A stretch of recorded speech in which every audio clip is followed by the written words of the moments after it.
তুমি আছো হৃদয়ের গভীরে,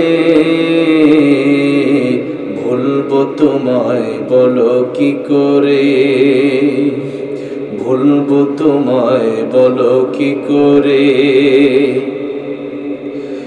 দেখি নাই তোমারে কোনদিন, তবু আছো স্মরণে অমলিন। প্রেমেরই ভুবনে তোমারি বিরহ ব্যথায় নিশীথের শেফালিরা ঝরে। তুমি আছো হৃদয়ের গভীরে, ভুলবো তোমায় বলো কি করে। তোমায় ভুলে যদি যাই গো কভু, এ হবে আমারে পরাজয়।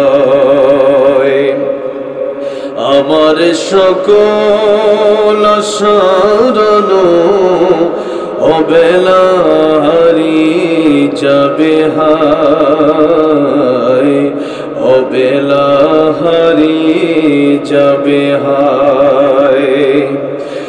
যতবার তোমারে খুঁজেছি, কোরআনের পথ তত বুঝেছি, নিজেকে চিনেছি। হে রাসূল নবীজি তোমার পাঠানো ঠিকানা পড়ে। তুমি আছো হৃদয়ের গভীরে, ভুলবো তোমায় বলো কি করে, ভুলবো তোমায় বলো কি করে। ইন্না ইদ্দাতাশ শুহুরি ইনদাল্লাহি 12 শাহরান ফি কিতাবিল্লাহ ইয়াওমা খালাকাস সামাওয়াতি ওয়াল আরদা মিনহা আরবাতুন হুরুম। আল্লাহর আকাশ জমিন যেদিন থেকে আল্লাহ রাব্বুল আলামিন সৃষ্টি করেছেন, সেদিন থেকেই আল্লাহ বলছেন 12 শাহরান ফি কিতাবিল্লাহ, আমি আল্লাহর গণনায় 12টা মাস রয়েছে। এই 12 মাস জানুয়ারি ফেব্রুয়ারি না, এই 12 মাস মাঘ পৌষ না, এই 12 মাস হলো রজব শাবান রমজান শাওয়াল জিলকদ জিলহজ মুহররম। এই মাসগুলো মুহররম সফর রবিউল আউয়াল রবিউস সানি জমাদিউল আউয়াল জমাদিউস সানি, এই যে আরবি 12 মাস, এই 12 মাসের কথা আল্লাহ রাব্বুল আলামিন উল্লেখ করলেন কোরআন শরীফে। তার মানে মাস যে 12 মাসে এক বছর হয়, এটা দুনিয়ার কোনো মানুষের সিস্টেম না, এটা আল্লাহরই সিস্টেম, এটা আল্লাহরই বানানো সিস্টেম। সুবহানাল্লাহ পড়েন। তার মানে আজকে ওয়াজ মাহফিল থেকে আপনারা জানতে, অনেকেই জানতেন না যে 12 মাস আসছে কোন জায়গা থেকে। সবাই জানতেন 12 মাসের উৎপত্তি কোন জায়গা থেকে হয়েছে? এখন জানলেন সূরা তাওবা থেকে আল্লাহ রাব্বুল আলামিন বললেন 12 মাসের উৎপত্তি আমি আল্লাহ নিজেই এই 12 মাসের সিস্টেম করলাম, যাতে করে প্রত্যেক বৎসরিক ইবাদত আছে। বাৎসরিক ইবাদত আছে না, কোরবানি ঈদ, রোজার ঈদ, রমজান, হজ, এই ইবাদতগুলো বাৎসরিকভাবে আল্লাহ রেখে দিয়েছেন। মাস একবার আসে, একবার রমজান মাস আসে, আবার এক বছর পরে আবার রমজান আসে, রজব মাস আসে, আবার এক বছর পরে রজব আসবে।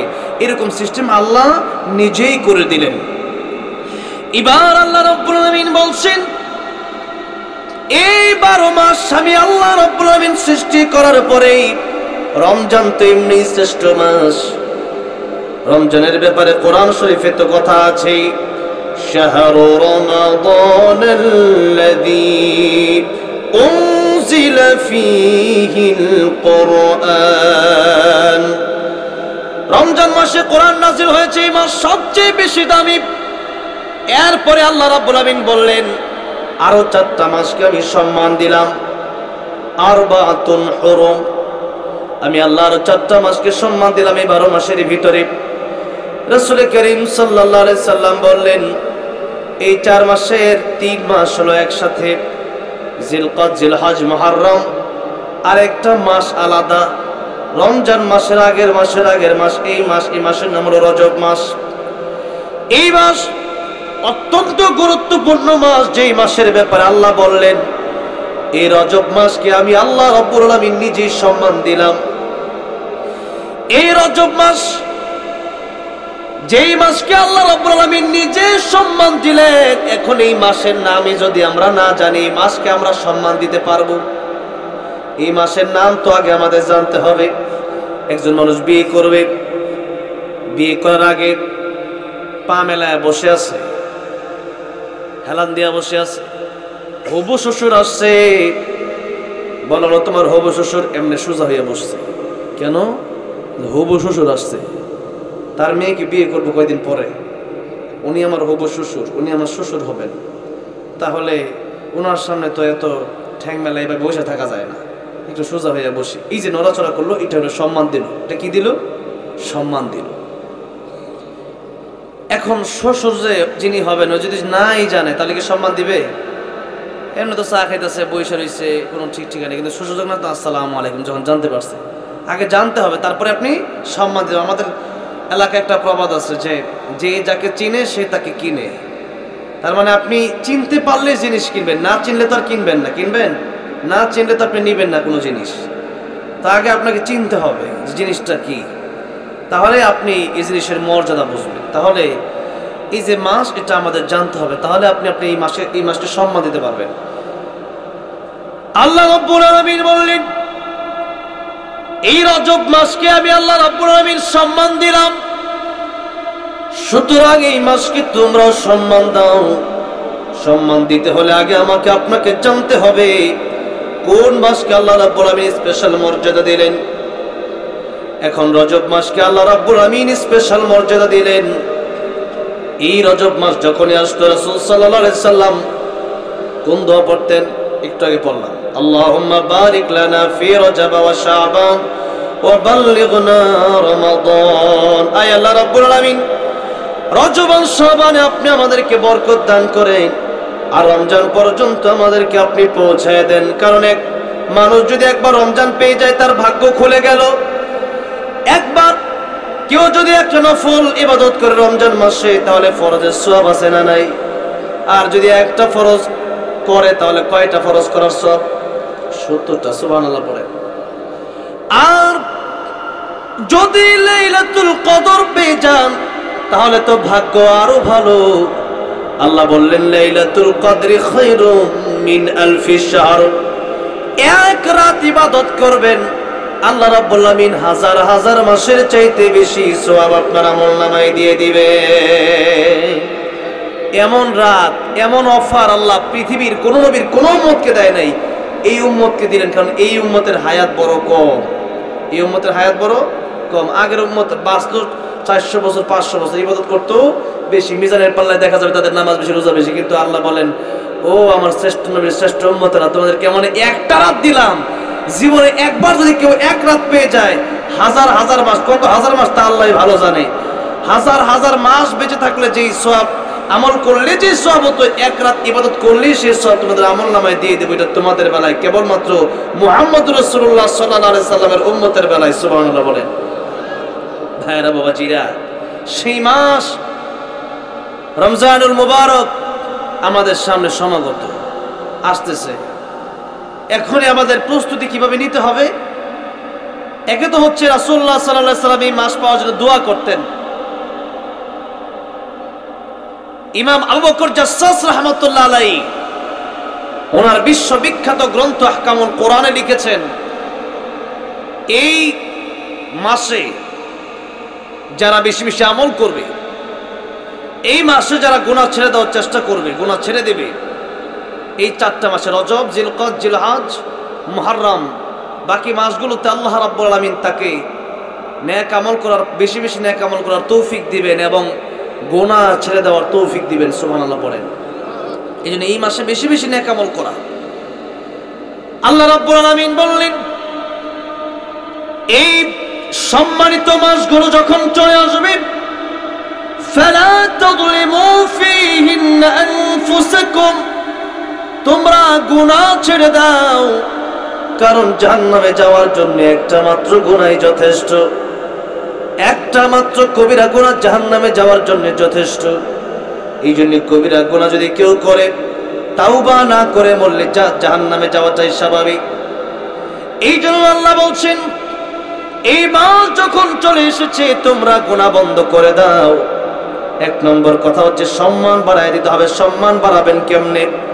সম্মান বাড়ানোর অর্থ হচ্ছে এই মাস সম্পর্কে আপনাকে জানতে হবে। এখন জানলেন, তার মানে আপনাকে মনে মনে ধারণা রাখতে হবে, এতদিন পর্যন্ত সুদের সাথে জড়িত ছিলাম, ঘুষের সাথে জড়িত ছিলাম, মদের সাথে জড়িত ছিলাম, ইয়াবার সাথে জড়িত ছিলাম, জিনার সাথে জড়িত ছিলাম, ব্যভিচারের সাথে জড়িত ছিলাম, মিথ্যার সাথে জড়িত ছিলাম, গীবতের সাথে জড়িত ছিলাম। রজব মাস যেহেতু চলে আসছে, এই মাসে এই গুনাহগুলো আর করা যাবে না, কারণ আল্লাহ রাব্বুল আমিন এই মাসকে সম্মান দিয়েছেন। আমাকে ওই মাস, এই মাসে ওই রকম সম্মান দেখাতে হবে। এই মাসে যা মনে চাই তা করা যাবে না। বেশি বেশি ইবাদত করতে হবে, বেশি বেশি জিকির করতে হবে, বেশি বেশি কোরআন পড়তে হবে। এই মাসটা হলো ইবাদতের একটি মাস, গুনাহ ছেড়ে দেওয়ার মাস, তওবা করে ফিরে আসার মাস। তাই আল্লাহ রাব্বুল আলামিন বললেন, রজব মাসের বড় গুরুত্ব, এই মাসের গুরুত্ব তোমরা দাও, এই মাসকে সম্মান করো, বেশি বেশি নেক আমল করো, তোমরা গুনাহ ছেড়ে দাও। তাহলে আমরা এতক্ষণের আলোচনায় বুঝলাম, আমরা প্রাথমিকভাবে রজব মাসের আমল হলো বেশি বেশি দোয়া করো, আল্লাহুম্মা বারিক লানা ফি রজব ওয়া শাবান ওয়া বাল্লিগনা রমাদান। এই দোয়া যদি করেন, তাহলে মুফাসসিরিনে কেরামগণ বলেছেন, আপনি যদি রমজান মাস নাও পান, আল্লাহ দোয়া কবুল করেন যদি নেয়, তাহলে রমজান মাস পেলে ইবাদত করলে যে সওয়াব হতো, রমজান মাস না আপনি যে পেলেন না, কবরে যাওয়ার পরে রমজান মাস না পেলেও আল্লাহ এই সওয়াব আপনার আমলনামায় দিয়ে দিবেন। জুড়ে বলেন সুবহানাল্লাহ। এই জন্য এই দোয়া পড়তে রাজি আছেন তো? আপনারা পারেন? সবাই পড়বেন বেশি বেশি। এটা হচ্ছে এক। 2 নম্বর, নেক আমল বেশি বেশি করা, গুনাহ এতদিন যা করেছেন তা ছেড়ে দেওয়া। এই 3টা কথা এই মাস সম্পর্কে বললাম। এবার আসুন সামনের দিকে যাই। সূরা আহজাবের 41 নম্বর এবং 42 নম্বর আয়াত আমি তেলাওয়াত করেছি। আল্লাহ রাব্বুল আলামিন বললেন, ইয়া আইয়ুহাল্লাযীনা আমানু যকুরুল্লাহা যিকরান কাসীরা। হে ইমানদারেরা, তোমরা আল্লাহ জিকির করো এবং বেশি বেশি জিকির করো। জিকির এটা একটা বড় ইবাদত। জিকির যে যত বেশি করবে, তার জান্নাতের মাকাম তত উচ্চ তবকায় হবে। সুবহানাল্লাহ বলেন। সব জান্নাত কি একরকম হবে? সব জান্নাত কিন্তু একরকম হবে না। আল্লাহ বললেন বেশি বেশি জিকির করো। এমনি তো জিকির আছে, সুবহানাল্লাহ আলহামদুলিল্লাহ যদি পড়েন, তাহলে রাসূল করিম সাল্লাল্লাহু আলাইহি সাল্লাম বলেছেন, এই আকাশ থেকে জমিন পর্যন্ত যত ফাঁকা জায়গা আছে, সমস্ত ফাঁকা জায়গাগুলো আল্লাহ রাব্বুল আমিন সওয়াব দিয়া ভরপুর করে দিবেন। মুসা কালিমুল্লাহ, আল্লাহ রাব্বুল আলামিনকে একদিন জিজ্ঞাসা করলেন, আল্লাহ রাব্বুল আলামিন আমাকে একটা আনকমন জিকির দাও। মুসা কালিমুল্লাহ আল্লাহ রাব্বুল আলামিন কি কথা বলার পর আল্লাহ বললেন, ও মুসা, তুমি বেশি বেশি এই জিকির করবা। জিকিরটা হলো লা ইলাহা ইল্লাল্লাহ, লা ইলাহা ইল্লাল্লাহ, লা ইলাহা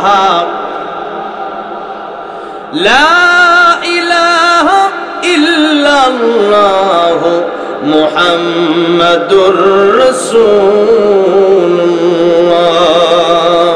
সাল্লাল্লাহু আলাইহি ওয়াসাল্লাম। মুসা কালিমুল্লাহ ডেকে বললেন, আয় আল্লাহ রাব্বুল আলামিন, লা ইলাহা ইল্লাল্লাহর জিকির তো সবাই করে, এই জিকির তুমি আমারেও দিলা।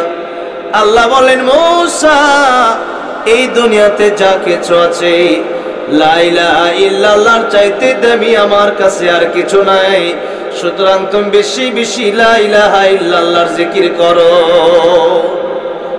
জিকির করবেন তো? জিকির করবেন আর বাদ দিবেন গীবত। কি বাদ দিবেন? আমরা বেশি বেশি গীবত করি আর জিকির করি না। গীবত চায়ের স্টলে, এরপরে বিভিন্ন দোকানপাটে, বিভিন্ন রাস্তার মোড়ে মোড়ে, অথবা আমরা যখন বন্ধুর আড্ডা একসাথে হই তখন আমরা কি করি, আরেকজনের বিরুদ্ধে আমরা একটু বদনাম বলি। তাতে কি লাভ হয়? একটু মজা পাওয়া যায় আর কি, আর তাতে আর কিছু লাভ হয় না। এতটুকু লাভ হয় যে তার বিরুদ্ধে বললে একটু মজা লাগে, এতটুকু লাভ হয়। কিন্তু এর ক্ষতিটা কত বড়! আপনি যে জিকির না করে, আপনি কোরআন তেলাওয়াত না করে, আপনি লা ইলাহা ইল্লাল্লাহ পড়েন, লাভ হবে। সুবহানাল্লাহ পড়েন, আলহামদুলিল্লাহ পড়েন, লাভ হবে। তা না করে আপনি যখন এই গীবত করতেছেন তখন ক্ষতিটা কত বড়! প্রথমে একটু কোরআন থেকে বলি, তারপরে হাদিস শরীফ থেকে বলি, এরপরে সামনের দিকে যাব। আল্লাহ রাব্বুল আলামিন বললেন সূরা হুজুরাত, ওয়ালা ইয়াগতাব বা'দুকুম বা'দা আইয়ুহিব্বু আহাদুকুম আন ইয়াকুলা লাহমা আখিহি মাইতান ফাকারিহতুমু। আল্লাহ বললেন তোমরা একজন আরেকজনের বিরুদ্ধে গীবত করো না। আইয়ুহিব্বু আহাদুকুম, তোমাদের মধ্যে কেউ এমনটাকে পছন্দ করো, আইয়াকুলা লাহমা আখিহি মাইতা, যে তোমরা তোমাদের মৃত ভাইয়ের কাঁচা গোশত খাবা। আল্লাহ বললেন ফাকারিহতুমু, আমি আল্লাহ জানি তা তোমরা অপছন্দ করো। কেউ কি কোনোদিন মৃত ভাইয়ের কাঁচা গোশত খেয়েছে? খাইছে? খায় নাই। আল্লাহ বলছেন এটাকে যেমন তোমরা অপছন্দ করো, গীবত করা মানে মৃত ভাইয়ের কাঁচা গোশত খাওয়া, এত জঘন্যতম কাজ। এবার একটু হাদিসের দিকে যাব, লক্ষ্য করেন। ইমাম সুফিয়ান সাউরি রাহমাতুল্লাহ আলাইহি তিনি একদিন তার খাদেমকে ডেকে বলেন, ও খাদেম শোনো, কিছু টাকা পয়সা, সোনা দানা, কিছু অর্থ সম্পদ তোমার আমি দিলাম। এই অর্থ সম্পদগুলো তুমি ওই লোককে দিয়ে আসবা যে লোক আমার বিরুদ্ধে গীবত বলে। খাদেম ডেকে বলল, হুজুর আপনার বিরুদ্ধে বদনাম বলে, আপনার বিরুদ্ধে গীবত করি, তাকে এত টাকা পয়সা আপনি দিলেন, অথচ আমি না আপনার খাদেম, কষ্ট তো আমি আপনার জন্য করি, আপনি আমার কিছু টাকা পয়সা দেন, তা না দিয়ে তারা দিচ্ছেন কেন? হুজুর ডেকে বলছেন, ও খাদেম শোনো, ওই বেটা এত বড় উপকার আমার করে দিল, কিয়ামতের ময়দানে এত বড় উপকার আমার মা বাবা আমার জন্য করবে না। অথচ মা বাবার সম্মান কত!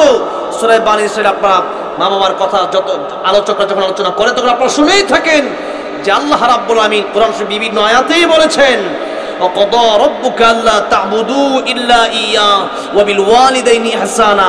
আল্লাহর ইবাদতের পরে আল্লাহ কার খেদমত করতে বলেছেন? মা আর বাবার। নবীজি বলেছেন মা আর বাবা এত দামি, মা আর বাবার দিকে যদি নেক নজর দিয়ে তাকাতে পারো, একবার তাকাবা, একবার তাকানোর কারণে এক একটা কবুল হজের সওয়াব হয়ে যাবে। আহা, সবাই সুবহানাল্লাহ বলেন না। হজ করা কি এত সহজ? বলেন, হজ করা কি সহজ না কঠিন? কঠিন। নবী নিজে বলছেন আল হাজ্জু আল হাজ্জু, হজ হলো কষ্টকর। কে বলতেছেন? রাসূল করিম সাল্লাল্লাহু আলাইহি সাল্লাম বলতেছেন, তিনি নিজে বলতে হজ হলো কষ্টকর। কারণ পৃথিবীতে যত ইবাদত আছে, যেমন কিছু ইবাদত আছে আর্থিক, কিছু আছে দৈহিক। আর্থিক ইবাদত, দৈহিক এটা একটু আগে বলছেন। যেমন দৈহিক ইবাদত হচ্ছে নামাজ। নামাজ এটা আপনার দেহ দিয়ে আপনাকে পড়তে হবে, কপাল দিয়ে আল্লাহর কুদরতি কদমে সেজদা লাগায় দিতে হবে। আপনি একজন মানুষ ফজরের নামাজ পড়ে, তাকে আপনি 500 টাকা দিয়ে বললেন আমার নামাজটা তুমি পড়ে দিও, নামাজ হবে? নামাজ কিন্তু হবে না। নামাজ আপনারটা আপনাকেই পড়তে হবে। এটা হলো দৈহিক ইবাদত। আরেকটা হচ্ছে আর্থিক, যেমন যাকাত আপনার উপর ফরজ হয়েছে, মনে করেন 1 লাখ টাকা। তো আপনি চিন্তা করেন 1 লক্ষ টাকা যাকাত দেব, তো এত টাকা যাকাত না দিয়া 10 টাকার নামাজ পড়ে ফেলি, কি মনে করেন যাকাত আদায় হবে? ওইটা আর্থিক ইবাদত, অর্থ দিয়ে করতে পারে। হজ এটা এমন একটা ইবাদত যেটা অর্থও লাগে আবার দেহও লাগে, এটাতে টাকাও দেয়। যেমন আমি এই বছর হজে যাওয়ার নিয়ত করছি। এখন মনে করেন হজ আমার মন চাইলে কিন্তু আমি রজব মাসে গেলে কিন্তু হজ হবে না। যেমন আগে আমি অনেকবার গেছি, বাইতুল্লাহ গেছি, মদিনাতুল মুনাওয়ারায় গেছি। তো যতবার আমি গেছি ততবার আমি উমরা করেছি। কি করেছি? উমরা। হজ হয় নাই। হজ করতে হলে নির্দিষ্ট সময় জিল হজ মাসে করা লাগবে। কোন মাসে? জিলহজ মাসে। তো জিলহজ মাস আসার আগে কিন্তু আমি হজ করতে পারবো না। সুতরাং উমরা করতে মনে করেন 1-1.5 লক্ষ টাকা খরচ করলে মোটামুটি যাওয়া যায় 1,20,000-30,000। আর হজ করলে মোটামুটি 5-6 লাখ টাকার মতো সাধারণতই প্রয়োজন। তো এখন হচ্ছেন 5-6 লাখ টাকা দরকার। তো 5-6 লাখ টাকা কামানো সহজ না কঠিন? কঠিন। যেভাবে আপনি টাকা কামানো কঠিন। তো 5-6 লাখ টাকা দিয়ে আপনি হজে যাবেন। এই টাকা দিয়ে দিলেন তার মানে শেষ না, কিন্তু এটা আপনি অর্থ দিলেন। এবার দেহের কাজ শুরু। পাসপোর্ট অফিসে যান, ফিঙ্গারপ্রিন্ট দেন, পাসপোর্ট বানান, ভিসা করেন, ট্রাভেলসে যান, টিকিট করেন, বিমানে উঠেন, লম্বা জার্নি করেন। এরপরে আপনি তোয়াফ করেন, সাই করেন, মিনায় যান, মুজদালিফায় যান, আরাফায় যান, কোরবানি করেন, অনেক কাজ। এত কাজ করার পরে আপনার হজ কবুল হইল কি হইল না তা কিন্তু জানা নাই। আর হজ করা যায় বছরে কয়বার? কয়বার? একবার। আর বলেন তো দৈনিক মা বাপের দিকে তাকানো যায় কয়বার? বলে না কয়বার? অনেকবার, অসংখ্যবার, মেলাবার তাকানো যায়, এতবার তাকানো যায়। আর আপনি মনে করতেছেন জীবনে যদি একবার কেউ হজে যেতে পারে, তখন মাইকিং করে, কি করে? মাইকিং সবাইকে বলে যে আমি হজে যাচ্ছি। কোথায় যাচ্ছি? হজে যাচ্ছি। তুমি বলে দিও যে হজে যাচ্ছি। এখন ওই সময় ঠিকই বলে, কিন্তু ওইটাও হজটাকে কবুল হচ্ছে কি হচ্ছে না কিন্তু তা জানা নাই। কিন্তু নবী বলেন মায়ের দিকে একবার তাকাবা, বাপের দিকে একবার তাকাবা, তাকানোর সাথে সাথে কবুল হজের সওয়াব। এত সহজ ওয়াজ যদি আপনারা না মানেন তাহলে আর ওয়াজ কি শুনবেন বলেন? মায়ের দিকে তাকাইলে কবুল হজের সওয়াব, বাপের দিকে তাকাইলে কবুল হজের সওয়াব। সাহাবী জিজ্ঞাসা করলেন, ইয়া রাসূলুল্লাহ, ইয়া হাবিবাল্লাহ, আপনি বলেছেন একবার তাকালে একটা কবুল হজের সওয়াব। আমি যদি 100 বার তাকাই কয়টা কবুল হজের সওয়াব হবে? নবী বলেন, সাহাবীরে, তাকাতে তাকাতে অস্থির হয়ে যেতে পারো, আমার আল্লাহ রাব্বুল আমিন সওয়াব দেওয়ার বেলায় কোনো অস্থির হবেন না। তুমি যতবার তাকাবা ততবারই আল্লাহ তোমাকে সওয়াব দিবেন। এই তাকানোর কিছু অর্থ আছে। একটা হচ্ছে মায়ের দিকে হাসি মুখে কথা বলা, মায়ের দিকে নেক নজর দিয়ে তাকানো, মায়ের নজর দিয়ে তাকানো। আরেকটা অর্থ হচ্ছে মা বাবাকে খুশি করা। কি করা? খুশি করা। মা বাবা যেভাবে খুশি হয় ওইভাবে খুশি করার চেষ্টা করা। আমার ভাইরা, আমার বাবা, মা আর বাবা হচ্ছে অমূল্য সম্পদ। টাকা দিয়ে হজ করা যায় কিন্তু কবুল হয়েছে কিনা তা জানা যায় না। আর মা বাবার দিকে তাকালে কবুল হজের সওয়াব হয়। সুতরাং এই মা এই বাবার কদর করার দরকার। জোরে বলেন আছে না নাই? অমূল্য, এটার কোনো মূল্য নাই। আমার ভাইরা, আমার বাবাজিরা, আল্লাহ বলেন আমার ইবাদতের পরে তোমরা পিতা মাতার খেদমত করো। তাহলে মা বাবার সম্মানটা জোরে বলেন কম না বেশি? বেশি। আল্লাহ রাসূলের পরে এই মা বাবার সম্মান। কিন্তু ইমাম সুফিয়ান সাউরি রাহমাতুল্লাহ আলাইহি বলেন, ও খাদেম শোনো, যে ব্যক্তি আমার বিরুদ্ধে গীবত করলো, এই ব্যক্তি এত বড় উপকার আমারে করলো, কিয়ামতের ময়দানে এত বড় উপকার আমার মা বাবাও আমার জন্য করবে না। খাদেম ডেকে বলল, হুজুর কেমনে এটা সম্ভব? কেমনে মা বাপেও এত বড় উপকার করবে না কেমনে?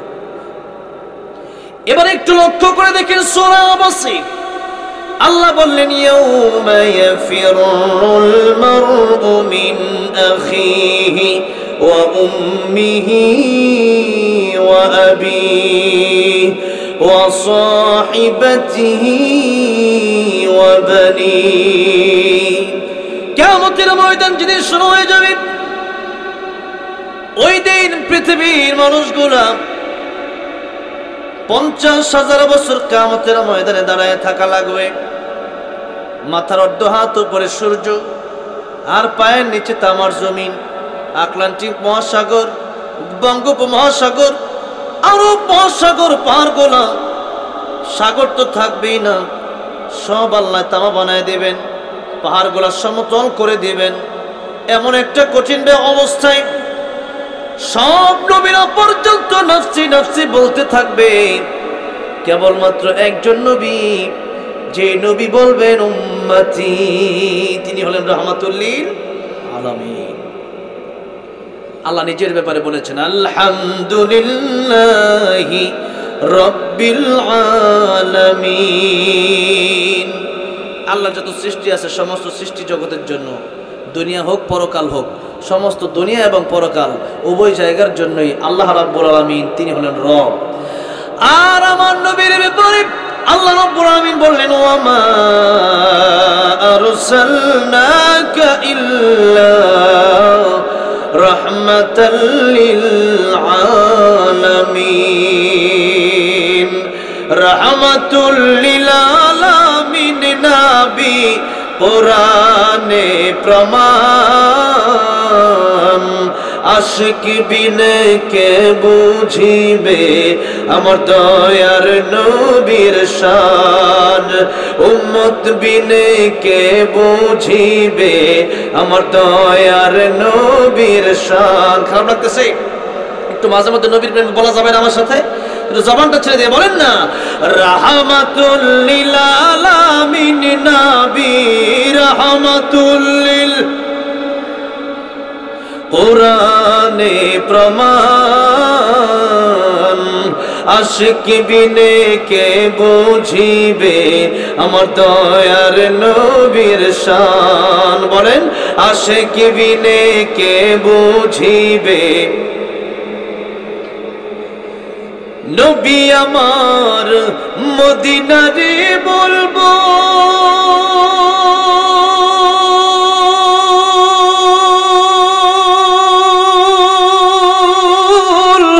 আমার আল্লাহ ভালোবেসে নামটি দিলেন হাবিবে রাসূল। আল্লাহু আকবার বলে, নবী আমার মদিনারে বলবো।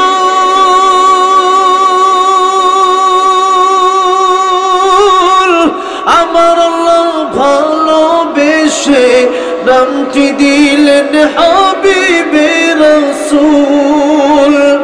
ওই নবীকে ভুল বুঝিলে, ওই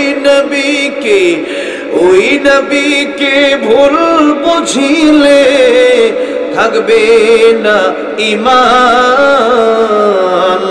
আশিক বিনে কে বুঝিবে আমার দয়ার নবীর শান। বলেন না, আশিক বিনে কে বুঝিবে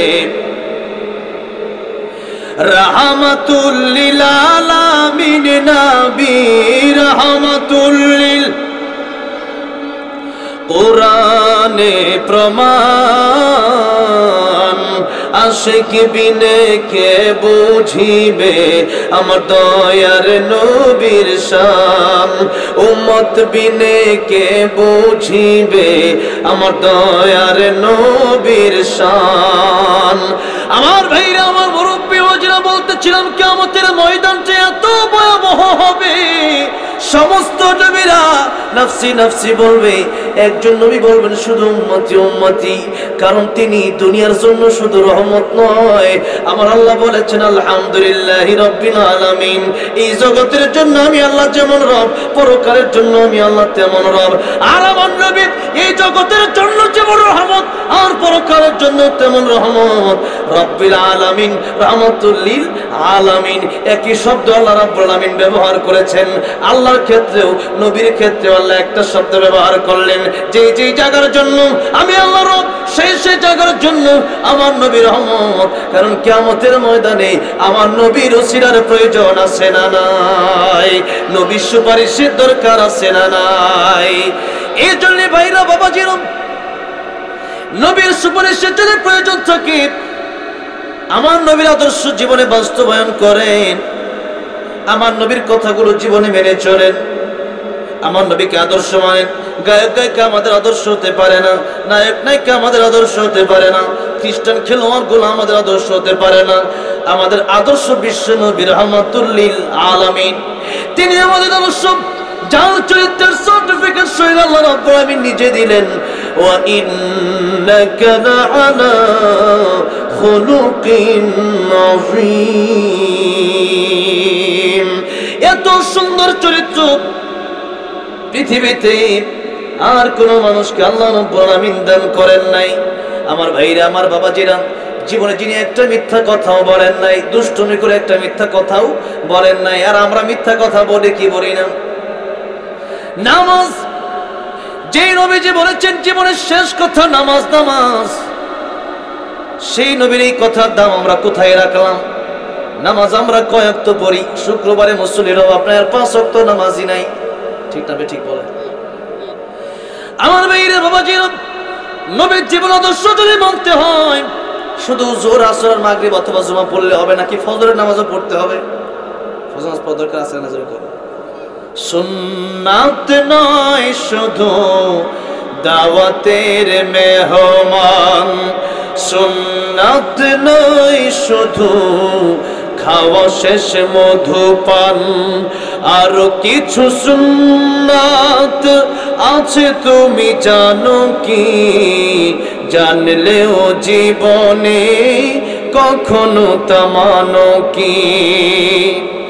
এই জন্য সুন্নাত যদি মানতে হয়, নবীর জীবন আদর্শ যদি আমাদের ভিতরে আনতে হয়, নবীর আদর্শ যদি বাস্তবায়ন করতে হয়, এই সুন্নাত অর্ধেক মানলে হবে না, পরিপূর্ণ মানতে হবে। আল্লাহ বলেন পরিপূর্ণ মানো। আল্লাহ বলছেন সূরা বাকারা, ইয়া আইয়ুহাল্লাযীনা আমানু উদখুলু ফিস সিলমি কাফা ওয়া লা তাত্তাবিউ খুতুওয়াতিশ শাইতান ইন্নাহু লাকুম আদুউম মুবিন। আল্লাহ বলেন ঈমানদারেরা উদখুলু, ইসলামে প্রবেশ করো, ফিস সিলমি কাফা, উদখুলু তোমরা প্রবেশ করো, ফিস সিলমি ইসলামের ভিতরে, কাফা আয়তামা পরিপূর্ণ প্রবেশ করো। ওযু যদি অর্ধেক করে ওযু হবে, নামাজ 4 রাকাত মনে করে আসার নামাজ 2 রাকাত পড়লে নামাজটা হবে নাকি? হবে না। এইজন্য ইসলাম মানতে হলেও অর্ধেক না পরিপূর্ণ।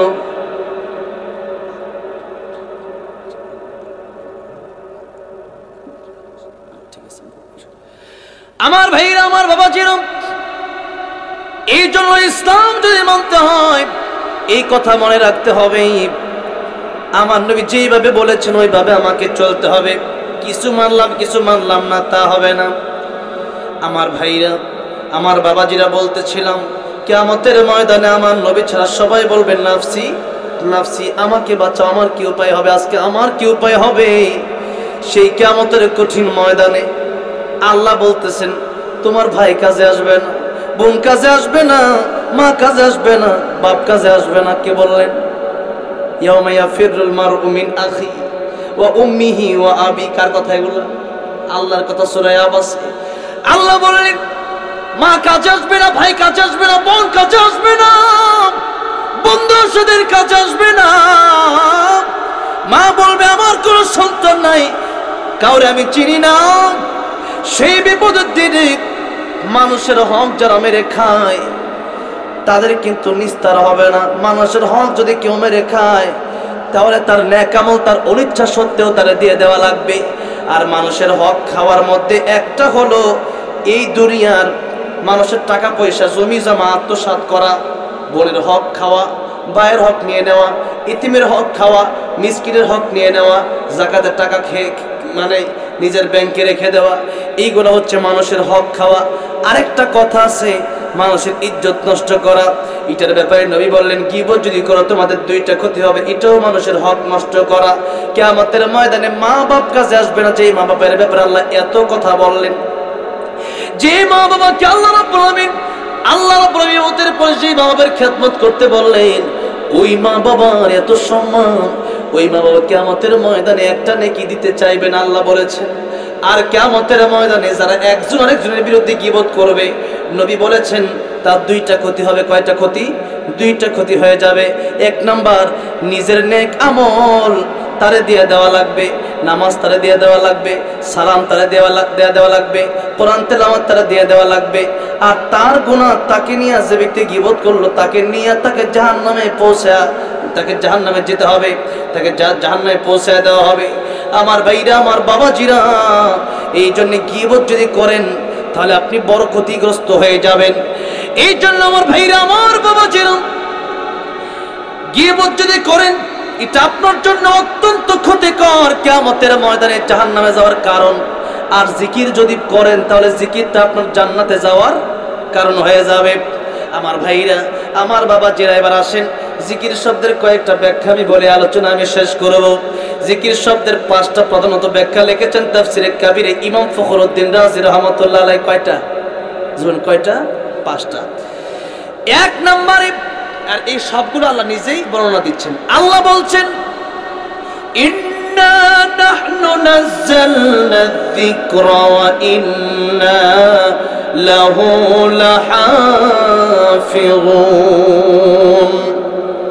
আল্লাহ বলছেন যে আমি জিকির নাজিল করেছি আর এই জিকিরের হেফাজত আমি আল্লাহ করব। কিন্তু এই তরজমাটা এইভাবে লেখা হয় নাই। এই তরজমাটা লেখা হয়েছে কিভাবে?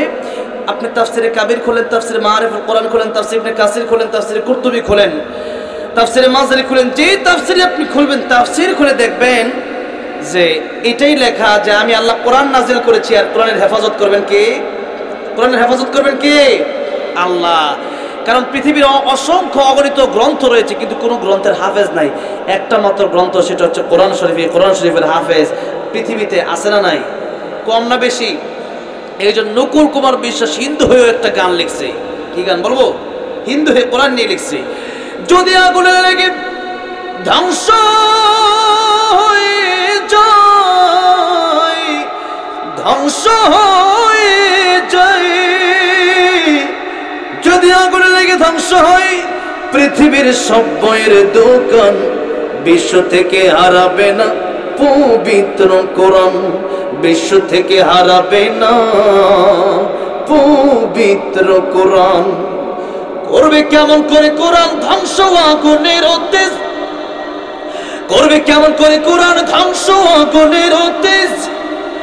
আছে বিশ্ব বড় গণিত কোরআনে হাফেজ, তারা আবার ছাপি আসমানি গ্রন্থ, বাঁচাবে কোরআনের সম্মান, বিশ্ব থেকে হারাবে না পবিত্র কোরআন, বিশ্ব থেকে হারাবে না পবিত্র কোরআন। কথা ঠিক না বেঠে? আমার ভাইরা, আমার বাবাজিরা, আল্লাহ বলছেন ইন্না নাহনু নাযালনা যিকরা, এই কোরআন আমি আল্লাহ নাযিল করেছি, হেফাজত করব আমি আল্লাহ রাব্বুল আলামিন। সুতরাং হেফাজতের দায়িত্ব যেহেতু আল্লাহ রাব্বুল আলামিন নিজেই নিয়েছেন, কেউ ধ্বংস করতে পারবে না, তেমন পৃথিবীর মানুষ মিলেও ধ্বংস করতে পারবে না। আমার ভাইরা, বাবাজিরা, বোঝানোর উদ্দেশ্য হলো আল্লাহ এখানে বললেন ইন্না নাহনু নাযালনা যিকর। এই জিকির শব্দের ব্যাখ্যা সব তাফসীরের গ্রন্থে এসেছে কোরআন। কি? কোরআন। তার মানে আল্লাহ বলছেন জিকিরের প্রথম ব্যাখ্যা হচ্ছে কোরআন শরীফ। ও দুনিয়ার মানুষেরা, জিকির যদি করতে হয় তাহলে প্রথমেই আল্লাহর কোরআন শরীফ পড়ার দরকার আছে না নাই? এক নাম্বার জিকির হলো আল্লাহর কোরআন শরীফ। আর আল্লাহ রহমানে বলছেন আর রহমান, আমি আল্লাহ দয়াময়, আল্লামাল কোরআন, কোরআন শিখালাম, খালাকাল ইনসান, মানুষ বানালাম। আল্লাহ কোরআনের কথা আগে বললেন না মানুষের কথা আগে বললেন? কোরআনের কথা আল্লাহ আগে বললেন। তার মানে কোরআন শিখলেই প্রকৃতপক্ষে গুণগত মানুষ হওয়া যায়। আর কোরআন যারা শিখে না, একসময় তাসলিমা নাসরিন আসাদুর মতো নাস্তিক হয়ে এই দেশের ভিতরে আল্লামা সাইদি, আল্লামা আহমদ শফির মতো বড় বড় আলেমদের বিরুদ্ধে তারা কথা বলার মতো সাহস পায়। ঠিক না বেঠে? এই জন্য কোরআন শিক্ষার কোনো বিকল্প নাই।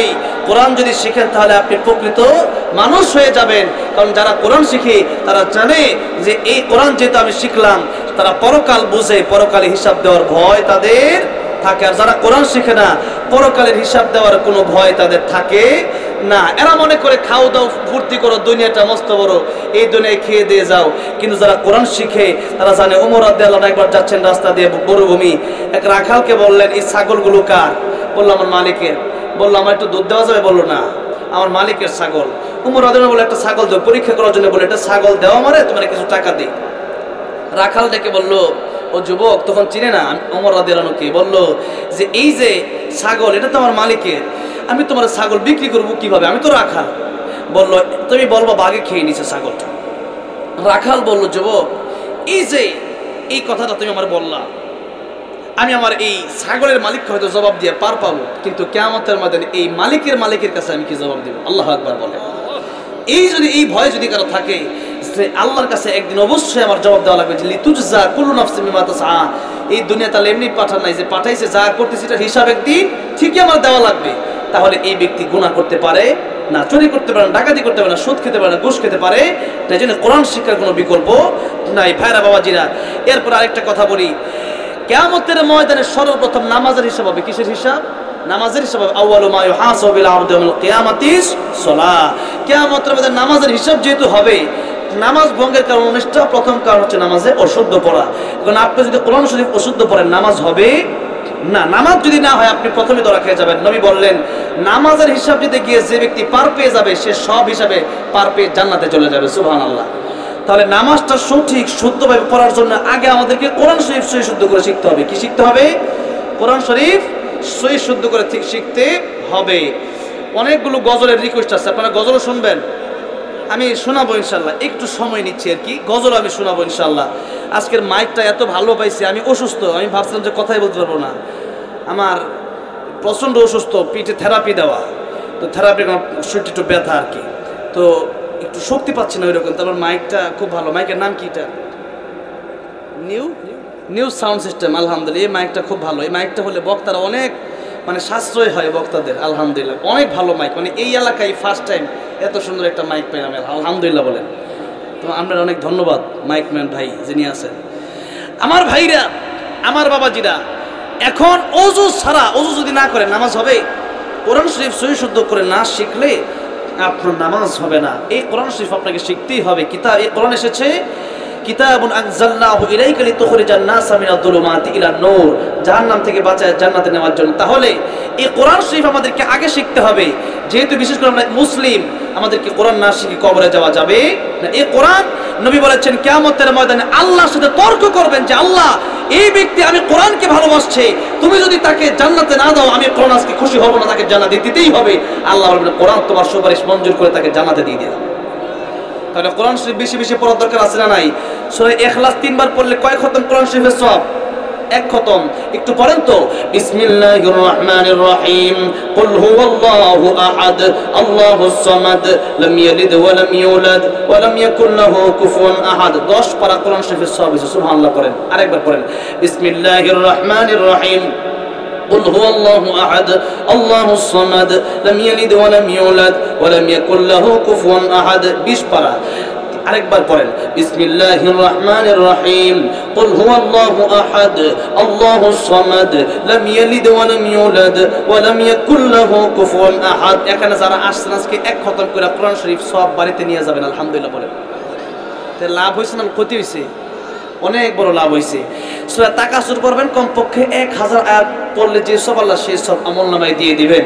আমার ভাইরা বাবাজিরা, এছাড়াও কোরআন শরীফের যে কোনো আয়াত থেকে আপনি তেলাওয়াত করবেন, কমপক্ষে প্রত্যেকটা হরফে কমপক্ষে কয়টা করে নাকি?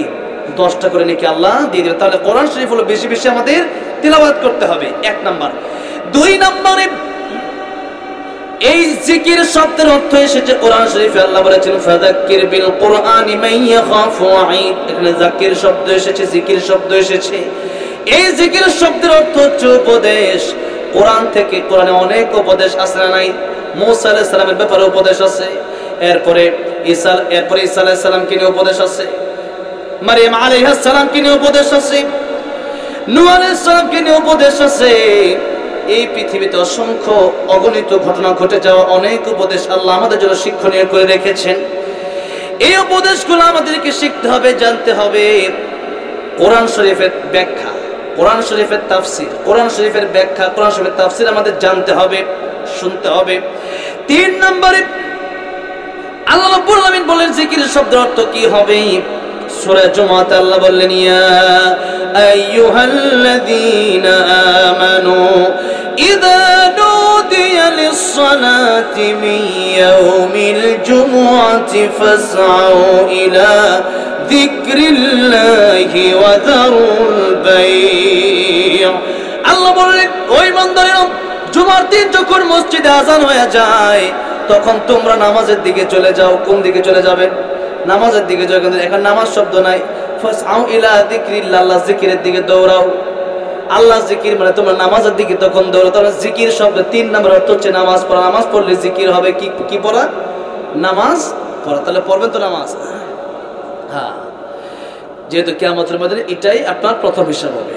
4 নম্বর, জিকির শব্দের অর্থ আল্লাহ কোরআন শরীফে বর্ণনা করে বলছেন, ومن أعرض عن ذكري فإن له معيشة ضنكا ونحشره يوم القيامة أعمى আল্লাহ বললেন আমি আল্লাহর আইন যারা মানবে না এদের জীবনকে আমি আল্লাহ সংকীর্ণ করে দেব।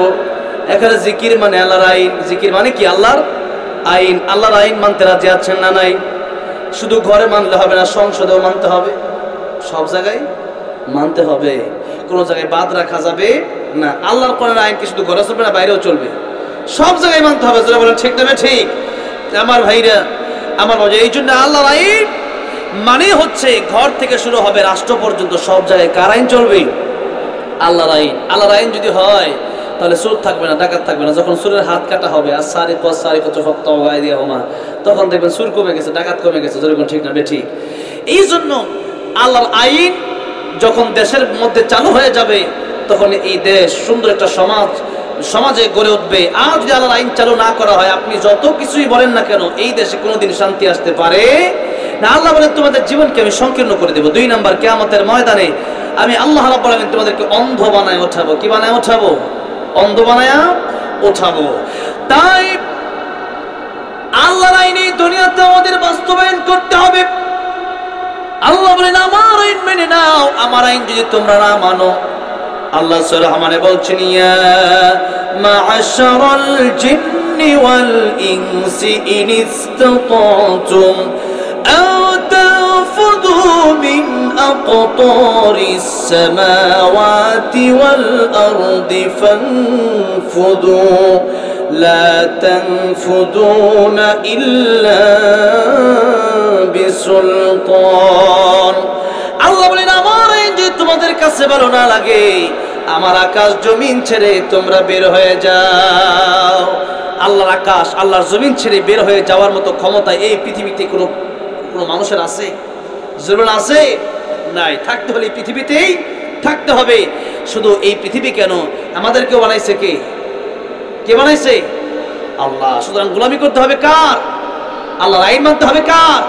কেবলমাত্র আল্লাহর। আল্লাহ বলছেন তাবারাকাল্লাযী বিয়াদিহিল মুলক ওয়া হুয়া আলা কুল্লি শাইইন কাদির। এই আকাশ জমিন যা কিছু আসে সব কিছু তো আমি আল্লাহরই হাতে। আমি আল্লাহ মালিক, তোমরা আমার গোলাম। এই সময় তোমাদেরকে দেওয়া হলো পরীক্ষার জন্য। এই সময়কে তোমরা গুরুত্ব দাও। এই সময়টাতে তোমরা কেবলমাত্র আল্লাহর আইনটাই মানো। আল্লাহ পরের আয়াতে বলছেন আল্লাযী খালাকাল মাউতা ওয়াল হায়াতা লিয়াবলুয়াকুম আইয়ুকুম আহসানু আমালা। আমি আল্লাহ মরণের হায়াতকে সৃষ্টি করলাম তোমাদেরকে পরীক্ষা করার জন্য। এই সময় তোমরা তোমাদের পরীক্ষার হল। তাই নবী এক হাদিস শরীফের ভিতরে বলছেন এই সময়কে তোমরা গুরুত্ব দাও। ইগতানিম খামসান ক্বাবলা খামসিন শাবাবাকা ক্বাবলা হারামিক। নবী বলেন 5টা সময়ের আগে 5টা সময়কে তোমরা মূল্য দাও। 1 নাম্বার, যৌবনকাল থাকা অবস্থায় বৃদ্ধ হওয়ার আগে তোমরা এই সময়কে মূল্য দাও। কারণ কার মরণ কখন চলে আসে আমাদের কারো জানা নাই। এই জন্য ইবাদত এখনই বেশি বেশি করতে হবে। 2 নম্বরে নবীজি বললেন ও আমার উম্মতেরা সিহাতাকা ক্বাবলা সাকামিক, তোমরা অসুস্থ হয়ে যাওয়ার আগে সুস্থতাকে মূল্য দাও। কারণ অসুস্থ হয়ে গেলে বোঝা যায় সুস্থতা কত বড় নিয়ামত। ঠিক না ঠিক বলেন? 3 নম্বর নবী বলেন গিনাকা ক্বাবলা ফাকরিক, টাকা পয়সা যদি কারো থাকে, এই টাকা পয়সার মালিক কেউ ইচ্ছা করলেই হতে পারে না। কেউ ধনী কেউ গরিব, এটা আমার আল্লাহর ইচ্ছা। টাকা পয়সার মালিক একজন বানায়, জবান খুলে বলেন তিনি কে?